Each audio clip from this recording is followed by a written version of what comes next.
Come here.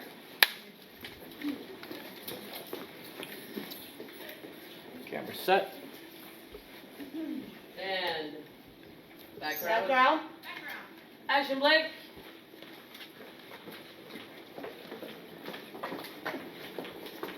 June. I promise you, you have absolutely nothing to be scared of, okay? I've done this surgery so many times, all right? All you gotta do is close your eyes and you're gonna be great, all right? Bye, Emily. I'll see you later. Hi, I'm so sorry. Wait, what are you... No, I just, Is everything okay? Yeah, you forgot this. Wait, what? Bye. No, babe, this isn't mine. I know, I happen to love you too.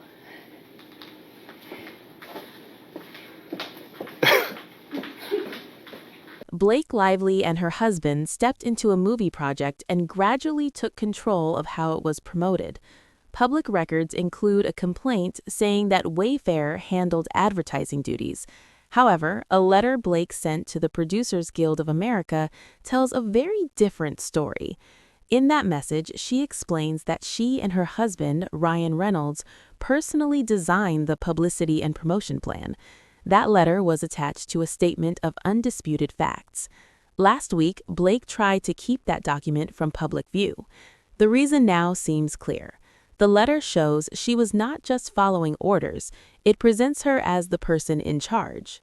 In public statements, Blake has claimed she only carried out plans created by Wayfair.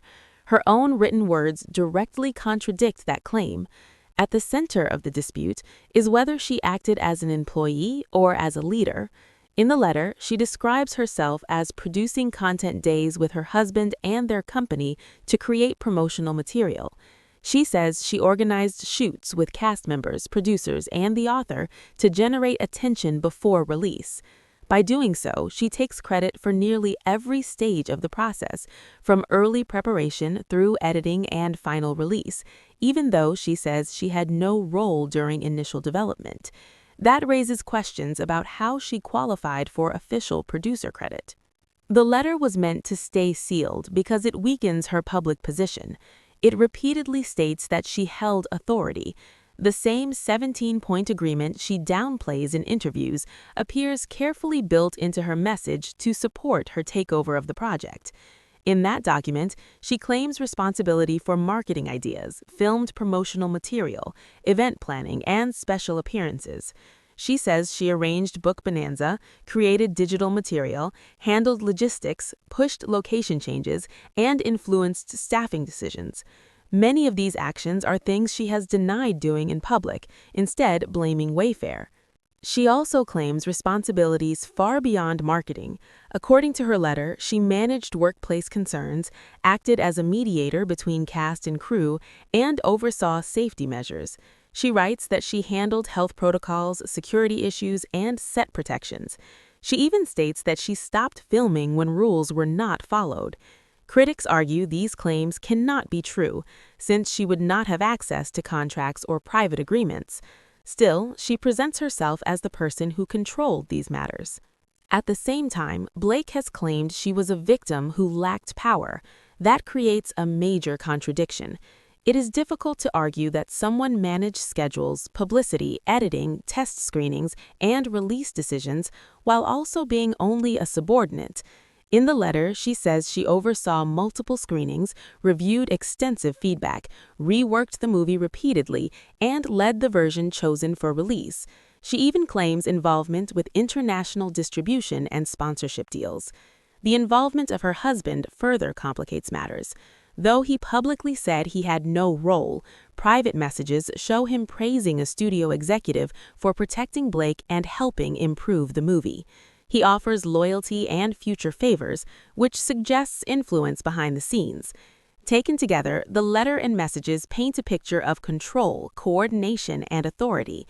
They do not match the image of someone simply following instructions.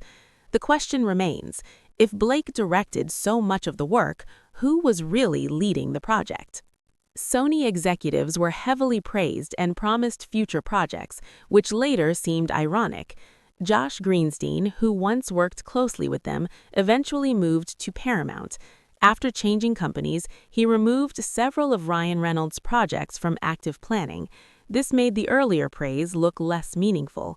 At the same time, Josh appeared to be supporting different sides, raising questions about loyalty. It also led people to wonder why Ryan was so involved in his wife's movie when he claimed to have no role. Ryan Reynolds did more than quietly support Blake Lively. He reportedly spoke to Sony leaders and described Justin Baldoni in extremely harsh terms, calling him dangerous and unfit. Those statements were not limited to studio discussions. Ryan and Blake also shared similar claims with well-known friends, which helped them build backing for Blake's version of the movie. Their outreach seemed designed to shape opinion long before any public dispute appeared. On May 17, 2024, Blake and Ryan contacted Matt and Lucy Diamond, urging them to support Blake's edit. Ryan described Baldoni as unstable, self-obsessed, and morally corrupt, suggesting criminal behavior. That same day, Blake contacted Ben Affleck and asked for help while portraying Baldoni as chaotic and claiming serious workplace problems. These messages show a clear pattern of negative framing directed at influential people. A week later, Blake wrote to Brandon Sklenar. She said stories about Baldoni and another person were spreading everywhere and claimed people were coming to her with complaints. After criticizing Baldoni privately, she then implied that support was naturally gathering around her. In June, Blake continued sharing these views with authors Colleen Hoover and Taryn Fisher, openly labeling Baldoni with insulting personality traits. She also reached out to Anna Wintour, expanding the circle even further. Anna responded with sympathy, acknowledging how difficult the experience sounded. Later, Blake argued that she was only confiding in friends about personal struggles after giving birth and working under stress. However, evidence suggests that both she and Ryan were actively spreading damaging stories, not containing them. Around this time, Baldoni sued Ryan for interfering with his professional agreement. Ryan then asked a judge to hide messages he sent to WME chairman Patrick Whitesell. In those texts, Ryan called Baldoni a predatory fraud and demanded a long apology letter sent to Blake and many others. This request came only weeks after Blake told the Producers Guild that she controlled everything, which makes the demand seem contradictory. Ryan also supported a press campaign led by Blake's publicist, Leslie Sloan. In July 2024, Blake unfollowed Baldoni online, which caused a strong reaction. Fans noticed immediately, and the situation quickly spread across social platforms. Sony executives began to worry as negative attention grew. Some insiders felt Blake should have ignored the issue instead of escalating it. Others believed she encouraged people to cut ties with Baldoni. To redirect criticism, negative stories about Baldoni began appearing in gossip outlets. Sloan spoke with reporters and denied internal conflicts, even though she later admitted she did not know if those denials were true. Sony staff suspected that a Daily Mail article was planted by Blake's team, and internal messages show that belief was widely shared. As public opinion shifted, Sony reviewed online reactions. Younger viewers felt Baldoni addressed serious themes more thoughtfully, while Blake faced criticism for focusing on fashion, branding, and joint promotion with Ryan. Blake later admitted privately that the lack of serious discussion was hurting perception. When NBC asked for comment about Survivor's reactions to the marketing, her team said the campaign was controlled by Sony and Wayfair. That response conflicted directly with Blake's own statements to the PGA, where she claimed the strategy was hers. Sony executives later spoke privately about the public reaction surrounding Blake Lively, and their comments were blunt.